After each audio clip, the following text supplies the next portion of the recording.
Nah, baru-baru ini diketahui ternyata surat-surat yang memiliki akhiran yang sama ternyata memiliki korelasi antara satu dengan yang lain. Ya, contoh sederhananya ketika di surat Ad-Duha ya Allah berfirman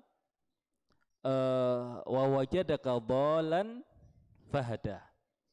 Kama dan kami dapati engkau Muhammad dalam keadaan dhalan. Apa artinya dhalan? Nah, dulu sempat ada yang viral ya memaknai dhalan di sini sebagai orang yang tersesat. Baru kemudian Allah berikan petunjuk. Nah, apakah benar dhalan di sini maksudnya adalah seorang yang tersesat? Nah, jelas nanti para ulama memiliki penjelasan, namun kita tidak melihat penjelasan para ulama. Kita hanya mencoba melihat penjelasan dari Allah Subhanahu wa taala dengan melihat saudara surat Ad-Duha. Apa salah satu saudaranya? Surat An-Najm. Tadi wan najmi idza hawa ma dhalla sahibukum wa ma ghawa. Tidaklah sahabat kalian itu dhalla, sesat, wa ma ghawa, dan tidak juga menyimpang. Nah, apakah mungkin Allah Subhanahu wa taala yang menurunkan Al-Qur'an itu di surat Ad-Duha mengatakan Nabi itu pernah sesat, di surat An-Najm mengatakan ma dhalla, dia tidak sesat. Nah, sehingga tidak mungkin dua hal yang saling bertentangan.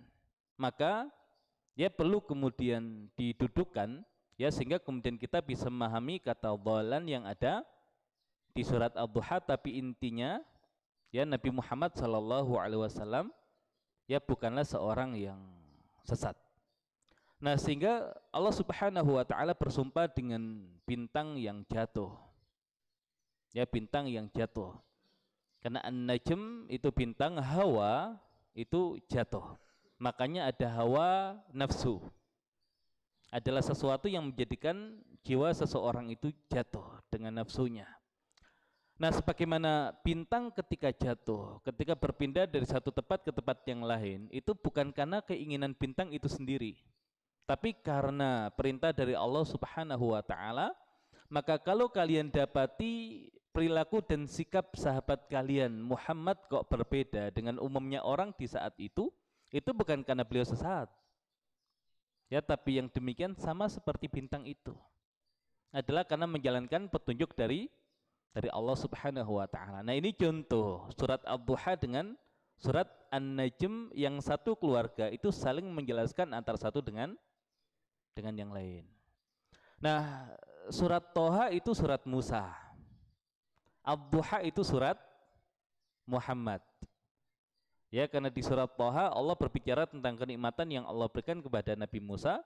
Di surat Ad-Duha Allah Subhanahu wa taala berbicara tentang kenikmatan yang Allah berikan kepada Nabi Muhammad sallallahu alaihi wasallam. Nah, namun siapakah yang lebih mulia antara Nabi Musa dengan Nabi kita Nabi Muhammad sallallahu alaihi wasallam? Jelas yang lebih mulia ya adalah Nabi kita Nabi Muhammad sallallahu alaihi wasallam, dan ini satu pelajaran. Ya, tidak mengurangi satu kemuliaan seseorang ketika harus belajar kepada orang yang tidak lebih mulia daripada dia. Karena Allah Subhanahu wa taala perintahkan Nabi Muhammad sallallahu alaihi wasallam untuk mengambil pelajaran dari Nabi Musa, padahal secara kedudukan Nabi Muhammad sallallahu alaihi wasallam adalah seorang yang lebih mulia. Di surat Thaha, ya di surat Thaha Allah pernah bertanya kepada Nabi Musa, qala ma'ajalaka qaumika ya Musa. Ya, wa ma'ajalaka an qaumika ya Musa, apa yang menjadikan kamu terburu-buru dari kaummu wahai Musa ketika Nabi Musa hendak bertemu dengan Allah. Ya, Nabi Musa mengatakan qalahum ulai ala athari wa ajiltu ilaika rabbi litarda. Mereka itu ada di belakangku mengikuti jejakku dan aku bergegas menuju kepadamu agar engkau ridha kepadaku. Jadi Nabi Musa itu bergegas menuju Allah agar Allah ridha.